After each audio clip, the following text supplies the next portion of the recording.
recipe channel असिगी माइकैदगी ma'am तराम नोक्चरी ma'am ngasidi yamna hauba chutney gi recipe ama ma'am share tawjage ado asigi recipe ase specially Thai recipe amani ado yamna hauba ko asigi chutney se aduna ai ma'am share tawningdana ngasigi video se semjabani aduna ma'am video se haunaba tawjarage ma'am video se skip amta tawdana loiba phabu meeting tabiu loinana channel asida anoba oragana soidina subscribe to tawbiramu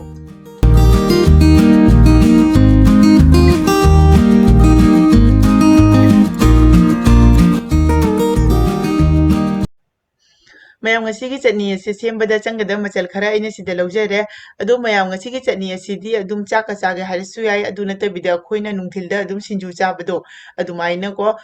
khoina maroi ma'am ama hapaga adudagi kona ma'am ama hapaga kotla charasu yam hawi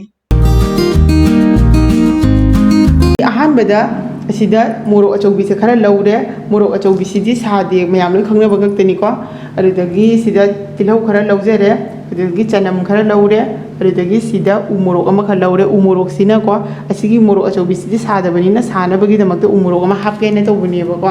adu ma'am umorok ki mahuta atopa morok hapirasu yani adu kanagumana morok sadaba pamlagana adu morok haptragasu yagani adudagi sida thum khara laure aduga sina lebu mahini adudagi asida Thai fish sauce lejare adu asi optional ni hapasu yai haptragasu yai aina dum yumda use tawbagi leibaga adudagi Thai recipe oibanina adum hapani ba ko adu haptrasu kaita kaide ahanbada aina gas ta khang ama thangale khangche sare morok se adum amamamta tawna hapsanbirani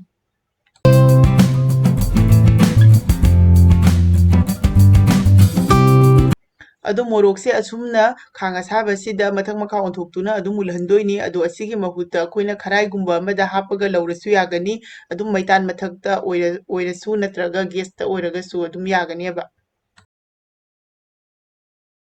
hojik morok se mathak makha onthopirani adu asumna khangda lobasina kaba wali aduga kharai da lobaduna kasanma heli adu kaimta kaide khara kasalasu adu maku khoktoklaga chamthoklaga loire hojik makumse kupsinduna ngahak thambirani hojik ngahak kupsinduna thamla matungda makumse hangdokpire adu morok sisu yadore morok se amuka mathak makha onthokpirani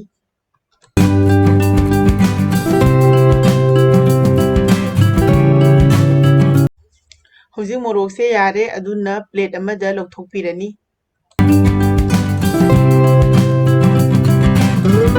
hojik morok ngokhiba khang asida tilau se hapchenbirani chanam adudagi umorok sisu hapchenbirani maise low flame da thamgani aduga adum ngahak ngobigani hojik maise low flame da thamlani aduga makum kupsinduna ngahak thambigani thuna lawtanabagi damakta hojik makum se hangdokpigani sanam tilau se khara din namthare sanam tilau ase yarani aduna hojik mai se thingjanbirani aduga plate amada lawthoklani hojik tilau ga sanam ga se tonga tonga na khadokpirani aduga sanam se maku khoktokpirani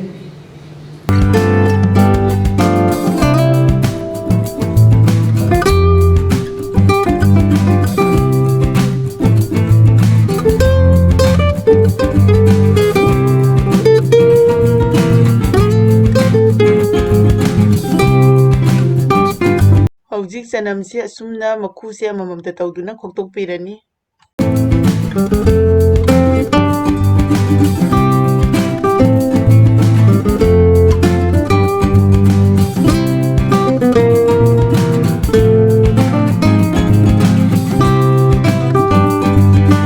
hojik ngasai morok alobado asisu makhu se hana phajana khoktokpirani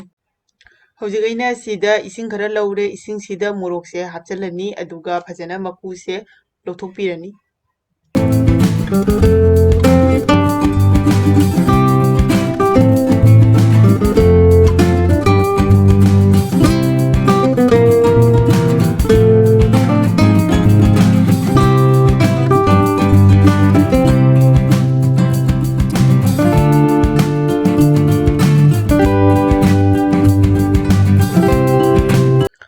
ꯍꯧꯖꯤꯛ ꯃꯣꯔꯣꯛ ꯑꯆꯧꯕꯤ ꯑꯁꯤꯁꯨ ꯃꯀꯨ ꯈꯣꯛꯄ ꯂꯣꯏꯔꯦ ꯑꯗꯨꯒ ꯂꯣꯏꯅ ꯃꯀꯨ ꯈꯣꯛꯄ ꯂꯣꯏꯔꯕꯅꯤꯅ ꯑꯩꯅ plate ꯑꯃꯗ ꯍꯥꯞꯆꯜꯂꯦ ꯇꯤꯜꯍꯧ ꯆꯅꯝ ꯃꯣꯔꯣꯛ ꯑꯗꯨꯗꯒꯤ ꯎ ꯃꯣꯔꯣꯛꯅꯆꯤꯡꯕ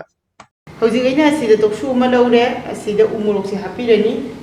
ꯆꯅꯝꯁꯦ ꯍꯥꯞꯆꯤꯟꯕꯤꯔꯅꯤ ꯍꯧꯖꯤꯛ ꯑꯁꯤꯗ ꯇꯤꯜꯍꯧꯁꯦ ꯍꯥꯞꯆꯤꯟꯕꯤꯔꯅꯤ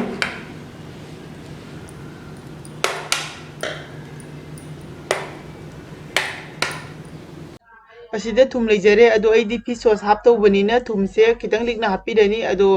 ꯐꯤꯁ ꯁꯣꯁ ꯍꯥꯞꯇꯕ ꯑꯣꯏꯔꯗꯤ ꯊꯨꯝꯁꯦ ꯃꯁꯥꯒꯤ ꯆꯥꯡꯗ ꯑꯗꯨꯝ ꯍꯥꯞꯄꯤꯌꯨꯀꯣ ꯍꯧꯖꯤꯛ ꯑꯁꯤ ꯁꯨꯒꯥꯏꯕꯤꯔꯅꯤ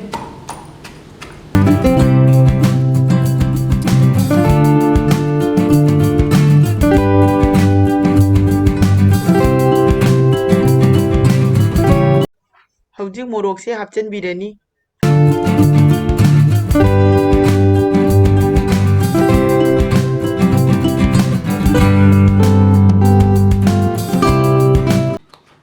ꯍꯣꯔꯦꯟ ꯁꯨꯕ ꯃꯇꯝꯗ ꯈꯔ ꯊꯨꯅꯕꯒꯤꯗꯃꯛꯇ ꯃꯣꯔꯣꯛꯁꯦ ꯑꯩꯈꯣꯏ ꯆꯥꯃꯣꯁꯤꯅꯀꯣ ꯆꯛ ꯆꯛ ꯊꯤꯟꯗꯨꯅ ꯀꯛꯄꯤꯔꯅꯤ ꯍꯧꯖꯤꯛ ꯑꯁꯤꯗ ꯐꯤꯁ ꯁꯣꯁꯁꯦ ꯆꯥꯃꯁ ꯑꯃꯈꯛ ꯂꯧꯔꯦ ꯑꯁꯤ ꯍꯥꯞꯆꯤꯟꯕꯤꯔꯅꯤ ꯑꯗꯣ ꯑꯩ ꯃꯃꯥꯡꯗꯁꯨ ꯍꯥꯏꯈ꯭ꯔꯦ ꯑꯁꯤ ꯑꯣꯞꯁꯅꯦꯜꯅꯤ ꯑꯁꯤꯒꯤ ꯃꯍꯨꯠꯇ ꯊꯨꯝ ꯑꯗꯨꯝ ꯍꯥꯞꯄꯁꯨ ꯌꯥꯒꯅꯤꯀꯣ ꯑꯗꯨꯗꯒꯤ ꯑꯁꯤꯗ ꯂꯦꯕꯨ ꯃꯍꯤꯁꯦ ꯆꯥꯃꯁ ꯑꯃꯈꯛ ꯍꯥꯞꯆꯤꯟꯕꯤꯔꯅꯤ ꯍꯧꯖꯤꯛ ꯑꯁꯤ ꯄꯨꯟꯅ ꯐꯖꯅ ꯁꯨꯒꯥꯏꯕꯤꯔꯅꯤ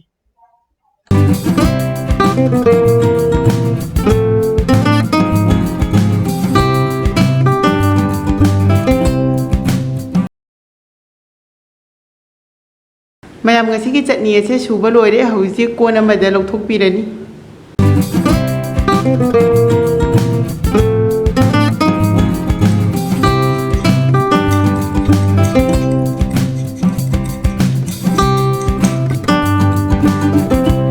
ꯃꯌꯥꯝ ꯉꯁꯤꯒꯤ ꯆꯠꯅꯤ ꯑꯁꯤꯒ ꯀꯣꯠꯅ ꯆꯥꯅꯕꯒꯤ ꯃꯅꯥ ꯃꯁꯤꯡ ꯑꯗꯨꯗꯒꯤ ꯊꯕꯤꯅꯆꯤꯡꯕ ꯈꯔ ꯁꯣꯏꯔꯒ ꯊꯝꯂꯦ ꯑꯗꯨꯗꯤ ꯑꯁꯤꯗ ꯍꯪꯒꯥꯝ ꯃꯅꯥ ꯂꯧꯔꯦ ꯑꯗꯨꯗꯒꯤ ꯁꯤꯅ ꯌꯦꯅꯝꯅꯤ ꯑꯗꯨꯗꯒꯤ ꯊꯕꯤ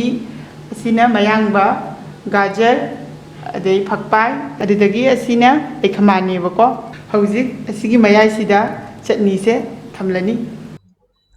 ꯃꯌꯥꯝ ꯑꯩ ꯉꯁꯤꯒꯤ ꯆꯠꯅꯤ ꯑꯁꯦ ꯁꯦꯝꯕ ꯂꯣꯏꯖꯔꯦ ꯑꯗꯣ ꯃꯌꯥꯝꯁꯨ ꯁꯨꯡꯁꯣꯏ ꯁꯣꯏꯗꯅ ꯌꯨꯝꯗ ꯇ꯭ꯔꯥꯏ ꯇꯧꯕꯤꯌꯨ ꯑꯁꯤꯒꯤ ꯆꯠꯅꯤ ꯑꯁꯦ ꯊꯥꯖꯗꯅ ꯌꯥꯝ ꯁꯥꯊꯤꯅ ꯍꯥꯎꯕꯅꯤ ꯑꯗꯣ ꯃꯌꯥꯝ ꯉꯁꯤꯒꯤ ꯑꯣꯏꯅꯗꯤ ꯚꯤꯗꯤꯑꯣꯁꯦ ꯃꯇꯥꯡ ꯑꯁꯤꯗ ꯂꯣꯏꯁꯤꯟꯖꯔꯒꯦ ꯃꯌꯥꯝꯅ ꯚꯤꯗꯤꯑꯣ ꯑꯁꯤꯕꯨ ꯂꯣꯏꯅ ꯌꯦꯡꯂ ꯃꯇꯨꯡꯗ ꯂꯥꯏꯛ ꯁꯤꯌꯔ ꯁꯕꯁꯀ꯭ꯔꯥꯏꯕ ꯇꯧꯕ ꯀꯥꯎꯕꯤꯒꯅꯨ ꯉꯁꯤꯒꯤꯗꯤ ꯂꯣꯏꯔꯕꯅꯤꯅ ꯃꯌꯥꯝ ꯃꯊꯪꯒꯤ ꯚꯤꯗꯤꯑꯣꯗ ꯑꯃꯨꯛ ꯍꯟꯅ ꯊꯦꯡꯅꯔꯁꯤ ꯕꯥꯏ ꯕꯥꯏ